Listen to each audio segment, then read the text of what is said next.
आइए समझते हैं वास्तुशास्त्र को, जो है सामंजस्य का विज्ञान।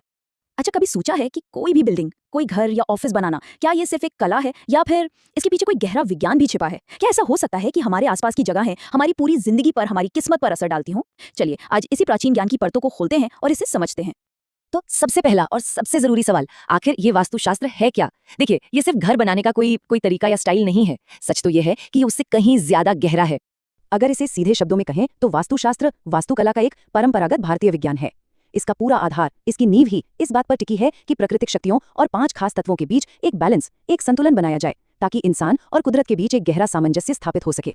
तो सवाल ये है कि इसका असली मकसद क्या है, मतलब हम ऐसा करते क्यों हैं? देखिए, इसका जो मुख्य उद्देश्य है वो है हमारी जिंदगी की मानसिक और शारीरिक मुश्किलों को कम से कम करना।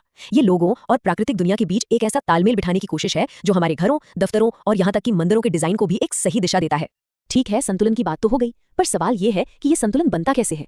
इसका जवाब छिपा है प्रकृति के 5 मूल तत्वों में, जिन्हें हम वास्तु की असली नींव कह सकते हैं। वास्तुशास्त्र के दिल में, यानी इसके केंद्र में है पंचतत्व।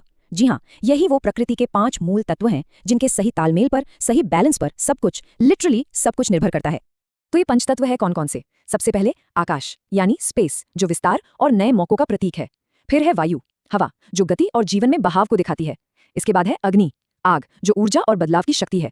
चौथा है जल, यानी पानी, जो प्रवाह और चेतना का स्रोत है।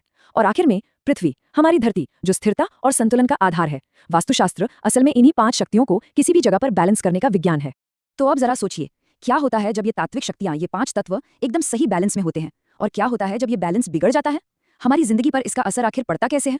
चलिए अब सीधे मुद्दे पर आते हैं और देखते हैं इस संतुलन का नतीजा कैसे एक डिजाइन में बना हुआ सामंजस्य, एक हार्मनी, हमारी जिंदगी के नतीजों को, हमारी किस्मत को एक बिल्कुल नई दिशा दे सकती है।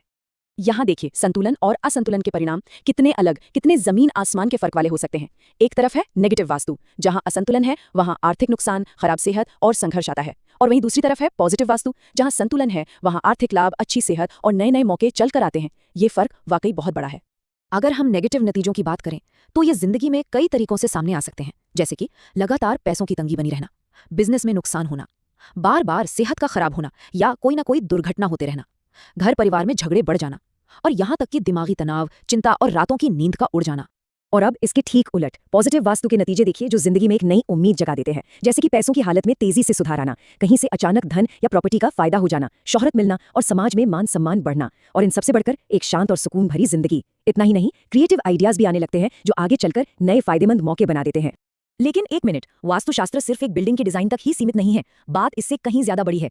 ये जिंदगी के लिए एक होलिस्टिक विजन, एक समग्र दृष्टिकोण पेश करता है और एक बहुत बड़े कॉस्मिक सिस्टम से जुड़ा हुआ है।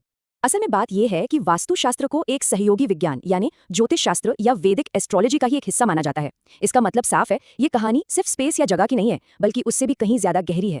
और ज्योतिष से इस जुड़ाव का सीधा मतलब ये है कि सबसे अच्छे नतीजों के लिए किसी भी कंस्ट्रक्शन के काम को अक्सर शुभ कॉस्मिक टाइमिंग के साथ मिलाया जाता है। इसमें सही मुहूर्त देखा जाता है, यानी वो सबसे शुभ पल, सही तिथि देखी जाती है, यानी कैलेंडर का कौन सा दिन है, और सही नक्षत्र, यानी आसमान में तारों की क्या स्थिति है। तो यहाँ पर देखिए, जगह और समय दोनों का तालमेल बिठाना बहुत जरूरी हो जाता है। जैसा कि हमारे सोर्स में एक बहुत गहरी बात कही गई है, इससे मानव जीवन की दिशा से दशा बदल सकती है। मतलब आपकी डायरेक्शन तो बदलती ही है, आपकी पूरी कंडीशन बदल सकती है। ये एक बहुत ही पावरफुल विचार है ना, कि हमारे आसपास की बनावट, हमारे आसपास का स्ट्रक्चर हमारी किस्मत पर असर डाल सकता है। तो आखिर में ये सब हमें एक बहुत बड़े सवाल पर लाकर छोड़ देता है कि हमारा आसपास का माहौल, हमारा वातावरण सच में हमारी जिंदगी को कितना प्रभावित करता है। इस पर एक बार सोचिएगा जरूर।